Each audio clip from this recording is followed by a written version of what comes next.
Buen día al Colegio de Ingenieros Agrónomos de la provincia de Córdoba. Es para mí un enorme honor haber sido invitado a este congreso para disertar sobre estos problemas cada vez más habituales de conflictividad entre actividades agrarias y entornos urbanos. Tal vez ustedes, abrumados por la circunstancia que viven, de tener que deliberar acerca de si las tareas que llevan adelante cerca de los entornos urbanos son efectivamente problemáticas o no, o hasta qué medida, o si tienen algún tipo de resolución, se sienten cuestionados en su actividad, una actividad por supuesto noble y absolutamente necesaria, dado que producen y ayudan a producir alimentos y a mantener de alguna manera la biodiversidad y hacerlo de manera responsable. Quiero traerles dos aspectos de esta cuestión que me parece que pueden enriquecer las deliberaciones públicas y ayudarlos a trabajar, que en definitiva es para lo que tratamos de hacer estas cosas y de divulgar nuestros conocimientos. Hay un aspecto teórico-conceptual, que lo diré en primer lugar, y hay un aspecto práctico y operativo que lo plantearé después. Desde el punto de vista teórico-conceptual, quiero que tengamos claro esto que les voy a plantear ahora.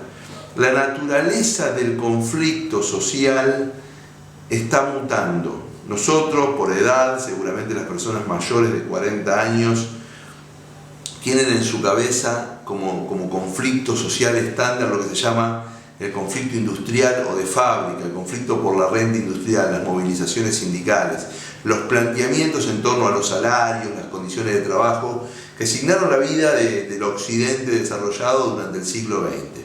Entonces tenemos por un lado ahí es un tipo de conflicto que nosotros tenemos en la cabeza, la filmografía, la literatura lo refleja con mucha claridad y hace parte de nuestra vida, y hemos estado bastante acostumbrados a vivir en términos de tensiones con el desempleo, las condiciones laborales, el salario, etcétera, en el centro de la conflictividad. Ese conflicto de fábrica en el mundo desarrollado es un conflicto menguante, cada vez menor, porque, como bien dicen algunos autores, el conflicto se ha trasladado de la fábrica al territorio. Cada vez la población económicamente activa que vive directamente en el empleo industrial es menor en términos proporcionales, y aparte es un conflicto que se ha ido estilizando.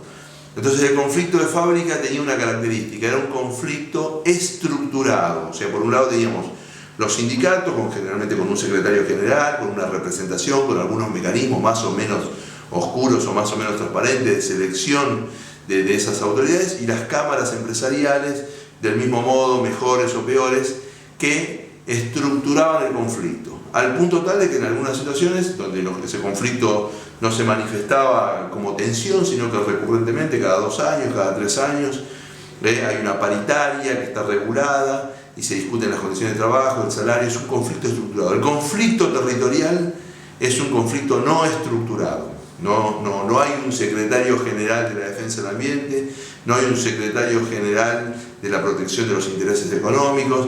Es un conflicto mucho más episódico, no estructurado, y por lo tanto tiene un grado de dificultad mayor al carecer de esa estructura que el conflicto tradicional industrial tenía. Esta es una primera diferencia muy importante. La segunda diferencia que está derivada de esta es que el conflicto industrial clásico, en un punto, a las partes le ponía incentivos a cooperar.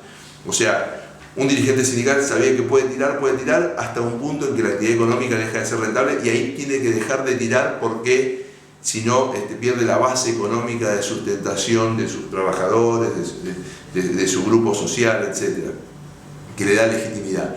Entonces tiene un punto de cooperación. Hay conflicto, pero con horizonte de cooperación. El conflicto territorial no tiene horizonte de cooperación. Es un conflicto que puede ser ad infinitum, y eso le agrega otra tasa de complejidad. A su vez, al ser recurrente el conflicto industrial o de fábrica, los actores pueden reconocerse. En el conflicto territorial los actores cambian y no se reconocen. Y el conflicto industrial está atravesado por una lógica, que es una lógica del siglo XX, que es lo que se llamó conciencia social, la idea de que una cierta sensibilidad social es necesaria para resolver el conflicto, y el conflicto territorial está atravesado por otra lógica que se llama conciencia planetaria. Por lo tanto, es una conciencia que incorpora al conflicto nuevos actores. Una persona puede ser de una localidad ajena a un lugar donde hay conflicto ambiental y pararse en ese lugar diciendo este conflicto también me afecta a mí porque afecta al planeta que es de todos. O sea que son dos tipologías de conflicto totalmente distintas y dos formas de visibilización del conflicto totalmente distintas, porque la deliberación pública en la era de las redes, no me voy a extender sobre esto, es una deliberación pública no racional. O sea, nosotros estamos muy acostumbrados a discutir en términos de racionalidad. La dominancia de la deliberación pública es una dominancia emocional, una dominancia de la imagen y de participaciones múltiples, una deliberación muy poco informada y por lo tanto con sentido de espectacularidad. Entonces, este tipo de deliberación pública no contribuye, por supuesto, en absoluto a ser un elemento que facilite la solución de los conflictos de tipo territoriales o conflictos posmodernos. Entonces, estamos ante dos tipos de conflictos y dos tipos de escenarios comunicacionales totalmente distintos, y en esa coyuntura está atenazada la profesión de ingeniero agrónomo que cree con justicia, que cree con legitimidad, que puede hacer algo bueno y que corresponde ser hecho en materia de producción de alimentos en entornos urbanos, y es cuestionado por sus vecinos, por los medios de prensa, por como se denomina ahora, por stakeholders, sobre el respecto de los cuales no tiene una deliberación pertinente, una deliberación certera, que pueda alumbrar un camino de convivencialidad. Y acá nombro la palabra clave, que es convivencialidad. Los verdaderos debates en el desarrollo, en la teoría del desarrollo, el verdadero debate en relación a las actividades económicas necesarias, no son si se pueden llevar adelante o no se pueden llevar adelante, sino cómo deben ser llevadas adelante. Es un debate en torno a cualquiera de las actividades económicas implican riesgos relativos. Hasta las actividades económicas más triviales tienen una tasa de riesgo relativo. La deliberación sobre el cómo es una deliberación sobre los riesgos de llevar adelante y los riesgos de no llevar adelante una actividad económica.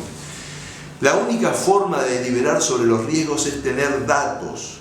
Un país que renuncia a los datos hace de toda deliberación una deliberación de café.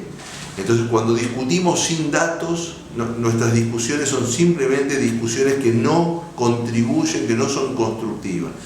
Entonces, uno de los primeros consejos, ya pasando del plano teórico al plano práctico, es trabajar en base a datos.